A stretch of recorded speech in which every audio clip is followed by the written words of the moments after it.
우리 사랑하는 성도 여러분, 우리 2026년의 절반을 벌써 지나서 후반기를 시작하는 7월의 첫날 아침이 밝았습니다.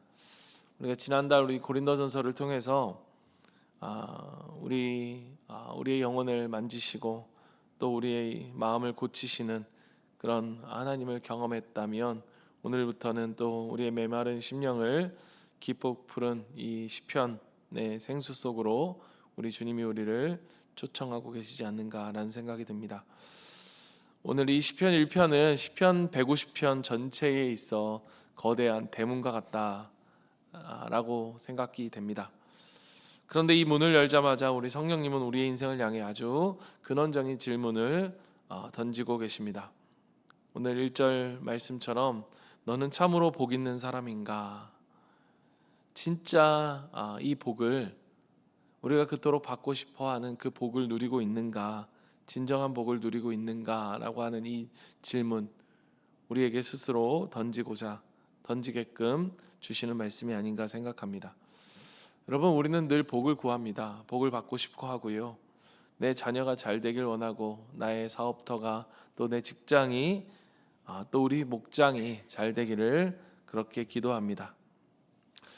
그러나 우리가 구하는 그 복이 세상의 성공과 평안이라고 하는 다른 이들도, 다른 종교에서도 얼마든지 구할 수 있는 그러한 복이라면, 그러니까 그 진정한 복이 아닌 가짜 복이라면, 우리는 신앙이라는 이름으로 어쩌면 포장된 우상 숭배를 하고 있지 않을까.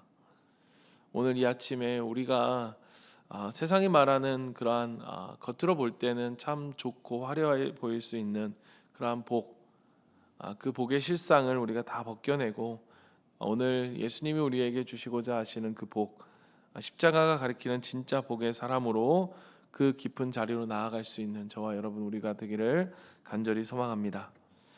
성경은 처음부터 냉정하고 분명하게 이 두 가지 길을 제시합니다. 시냇가에 심기운 나무의 길인가, 아니면 바람에 나는 겨의 길인가. 시편 1편은 파멸로 향하는 자들의 상태를 아주 정확하게 이렇게 묘사합니다. 1절을 보십시오.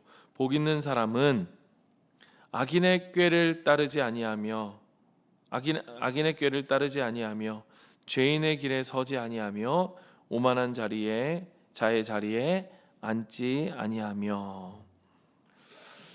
오늘 이 구절을 묵상해 보면 여러분, 우리는 세 개의 동사를 우리는 발견하게 됩니다. 따르다, 다시 말하면 걷다라는 말이고요. 그리고 서다, 그리고 앉다. 따르다, 서다, 앉다. 이 악인의 길을 이야기하며 이 세 가지 동사를 통해서 우리는 이른바 타락의 점진성, 점점 어떻게 타락해져 가는지를 우리는 보게 되어져 갑니다. 인간이 하나님을 떠나는 것, 어느 날 벼락치듯 일어나는 일이 아닙니다. 처음에는 세상의 방식과 세상의 처세술을 슬쩍 기웃거리기 시작하며 그렇게 따르기를, 즉 걷기를 시작합니다. 직장 생활을 하려면 어쩔 수 없지, 애들 대학 보내려면 이럴 수밖에 없어 라고 하면서 세상에 하나씩 우리는 타협해 가기 시작합니다. 그러다 어느새 죄인들의 생활 방식에 완전히 동화되어서 그 길에 떡하니 멈추어 서게 됩니다. 그리고 마침내 어떻게 됩니까? 하나님 없이도 얼마든지 내가 살 수 있는, 그러한 내 돈과 내 경험으로만 해도 살 수 있다라고 하는 그러한 오만한 자들의 자리에 아예 의자를 빼어 앉아버리게 되어지죠. 우리가 부모로서 세상의 불안, 끊임없는 불안이라고 하는 그러한 마음 속에서 세상에 이렇게 해야만 한다라고 하는 그러한 길과 이른바 스펙이라고 하는 그러한 꾀를 따라갔고, 세상의 성공의 방식에 줄을 서고 내 경험을 무엇보다 맹신하며 그 자리에 교만하게 앉을 때 우리 자녀들은 그러한 부모인 우리의 삶의 모습을 보게 되어집니다. 하나님은 그냥 종교 중에 하나구나, 주일에만 필요한 분이고, 진짜 내 인생에 정말로 내 인생을 책임지는 건 결국 내 성적과 돈이구나라고 하는 인생의 결론을 내리게 됩니다. 그러한 십자가의 생명력, 그러한 악인의 인생을 성경은 4절에서 아주 냉철하게 진단을 하죠. 4절 말씀입니다. 그러나 악인은 그렇지 않으니 한낮 바람에 흩날리는 쭉정이와 같다. 겉으로 보면 쭉정이도 알곡하고 차이가 없습니다. 비슷한 모양을 지니고 있습니다. 우리로 보면 겉으로는 직분도 있습니다. 믿음도 좋아 보입니다. 그러나 그 속에 생명이라는 이 알맹이, 즉 그리스도, 예수 그리스도가 없기에 그 예수 그리스도가 없는 인생은 어느 때 드러납니까? 바람이 불면 흩어져 버리죠. 경제적인 위기, 건강의 어려움들, 또 자녀의 성적표라고 하는 그러한 인생의 크고 작은 그러한 바람이 불으면 이리저리 요동쳐 버리는, 그렇게 날아가 버리는 껍데기와 같은, 겨와 같은 인생, 이것이 바로 그 안에 그리스도가 빠져버린, 은혜를 놓쳐버린 우리의 실존이라는 것입니다. 그렇다면 바람에 요동치는 겨가 아니라 철을 따라 오늘 말씀처럼 열매를 맺는 복 있는 사람은 도대체 어떤 사람인가? 어떻게 우리가 이러한 삶을 살아갈 수 있는가? 2절과 3절 말씀 우리 같이 읽습니다. 오로지 주님의 율법을 즐거워하며 밤낮으로 율법을 묵상하는 사람이다. 그는 시냇가에 심은 나무가 철 따라 열매를 맺으며 그 잎이 시들지 아니한 같으니 하는 일마다 잘 될 것이다. 아멘. 여러분, 우리가 이 구절 너무나 잘 아는, 사실 시편 1편의 말씀은 우리가 잘 아는 말씀이죠. 우리가 시편을 좀 읽어봐야겠다. 우리가 공부하면 예전에 수학책을 피면 집합이 제일 먼저 나왔습니다. 그래서 집합은 누구나 잘합니다. 마찬가지로 시편을 좀 묵상해봐야겠다라고 하면 1편을 먼저 읽기 때문에 어쩌면 우리 1편은 너무나 익숙하지만, 그런데 그 익숙한 만큼 우리가 쉽게 놓친 한 가지 단어가 있습니다. 그런데 이것이 정말로 가장 중요한 단어인데요. 그게 뭐냐? 바로 심은 나무라는 것입니다. 심은 나무. 여기서 심은이라고 하는 이 히브리어 원어는 샤톨이라고 하는 단어인데요. 샤톨이라고 하는 이 단어는 스스로 좋은 자리를 찾아 씨를 뿌린 그러한 야생화를 가리키는 것이 아니라, 누군가 이 나무를 들어다가 도저히 생물이 살 수 없는 사막 그 한가운데서 통째로 뽑아내어서 물이 넘치는 시냇가로 옮겨 심었다라고 했을 때에 그 옮겨 심은이라고 하는, 그러니까 심은이라고 하는 것보다 나무의 입장에서는 어떤 겁니까? 심겨진이라고 하는 철저한 수동태적 의미를 가진 단어입니다. 그런데 여러분, 이 심은 나무, 다시 말하면 심겨진 나무라고 하는 것이 우리에게는 말할 수 없는 은혜이고, 그것이 바로 복음이라는 거예요. 여러분, 우리가 어떻게 열매 맺는 인생이 되었습니까? 여러분이, 우리가, 저를 포함한 우리 모두가 어떻게 이 자리에 나와 있습니까? 우리가 어떻게 하나님을 섬길 수 있고, 우리가 어떻게 목자와 목녀가 됐으며, 우리가 어떻게 하나님을 알고 하나님을 예배하는 존재가 되었습니까? 우리가 다른 사람보다 나아서 하나님이 우리를 선택하셨습니까? 다른 사람보다 더 도덕적이어서, 다른 사람보다 종교적 열심이 있어서, 내가 다른 사람보다 기도를 많이 해서 우리가 스스로 우리가 시냇가에 심은 그러한 심은 그렇게 시냇가로 걸어 들어간 것입니까? 그렇지 않다라는 거예요. 나를 살리기 위해서 그 광야에서 죽을 수밖에 없는, 물이 없는 곳에서 빼빼 말아 죽을 수밖에 없는 우리를 그 예수 그리스도께서 친히 생명의 시냇가로 우리를 옮기시기 위해 자신이 친히 그 저주의 사막 한가운데로 들어가신 거예요. 나를 시냇가에 심은 푸른 나무로 살려내기 위해서 창조주신 예수님이 십자가라는 그 앙상하고 핏빛 어린 그 죽음의 나무에 친히 매달리신 것입니다. 그분이 십자가에서 바람에 나는 겨처럼 처절하게 버림을 받으셨고, 하나님의 진노를, 그 진노의 바람을 온몸으로 다 받아내셨기에 정말로 하나도 자격 없는 우리가 영원히 마르지 않는 그 십자가의 은혜의 시냇가에 뿌리를 내릴 수 있게 된 것입니다.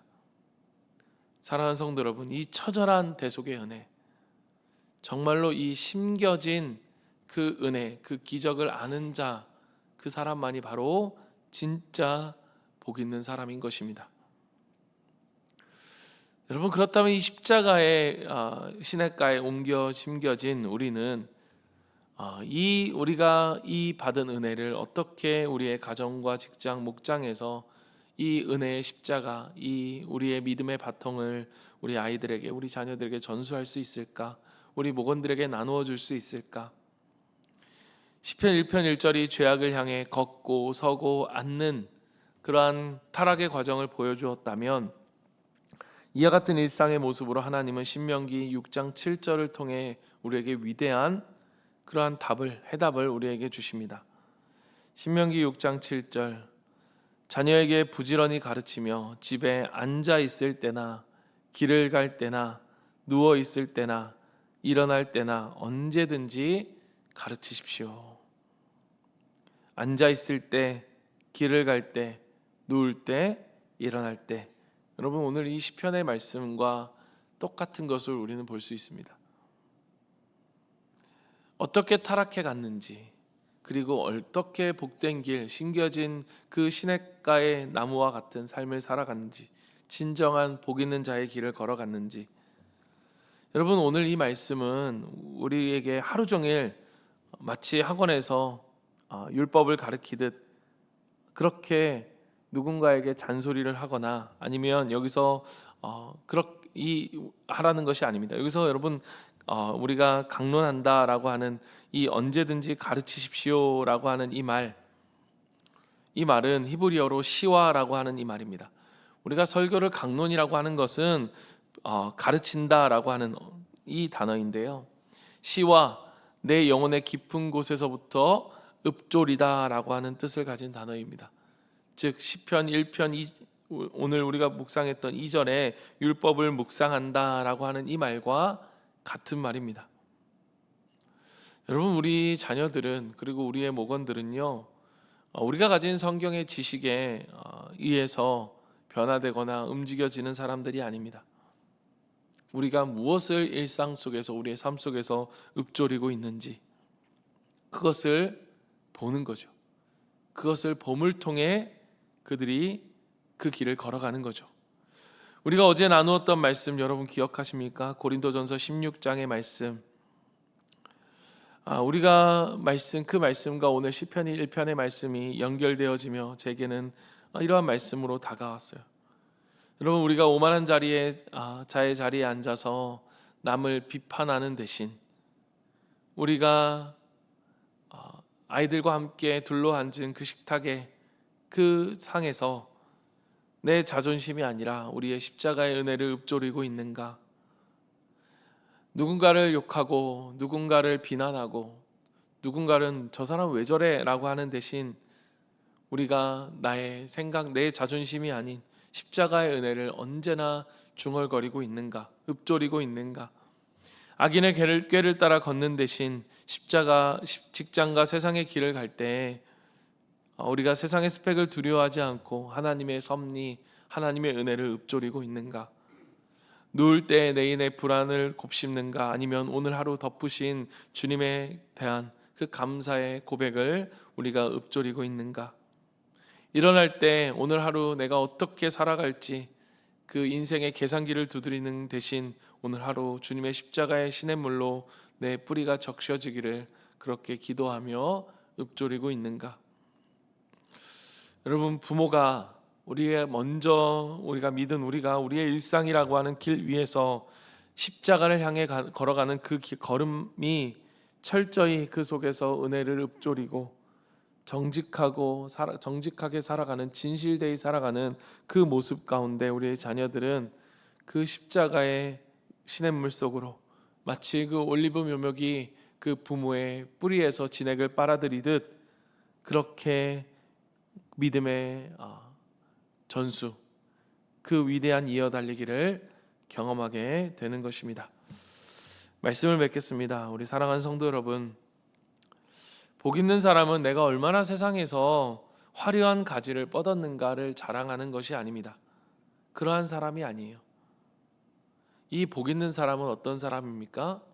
나는 내 힘으로 서 있는 것이 아니라 오직 나를 위해 피 흘리신 그 십자가의 시냇가에 심기어진 하나님의 은혜를 입은 자다라고 하는 것을 기억하며 매일의 삶 속에서 엎드리는 사람들입니다. 오늘 7월 첫 아침 우리가 십자가 앞에 우리의 영혼을 정직하게 우리의 영혼을 발가벗고 주님을 바라보길 원합니다. 우리가 새로운 이 학기, 우리가 1월부터 6월까지의 삶을, 우리가 반년 동안의 삶을 어떻게 살았든 우리에게 주시는 은혜는 이 맥추감사절 그 주일을 맞이하면서 우리가 그 주일을 맞이해가는 오늘 이 날에 우리에게 주신 하나님의 은혜는 바로 다시 한번 주님을 바라볼 수 있는 은혜입니다. 주님, 내가 입술로는 주님을 믿는다 하면서도 실제의 삶에서는 악인의 꾀를 따르고 세상의 생각들을 따라가며 그렇게 뭔가 없는 것 같은 그때에는 여전히 그 불안함에 그렇게 벌벌 떠는 그러한 우리의 바람에 나는 겨와 같은 우리의 모습, 우리의 불신앙을 용서하여 주시옵소서.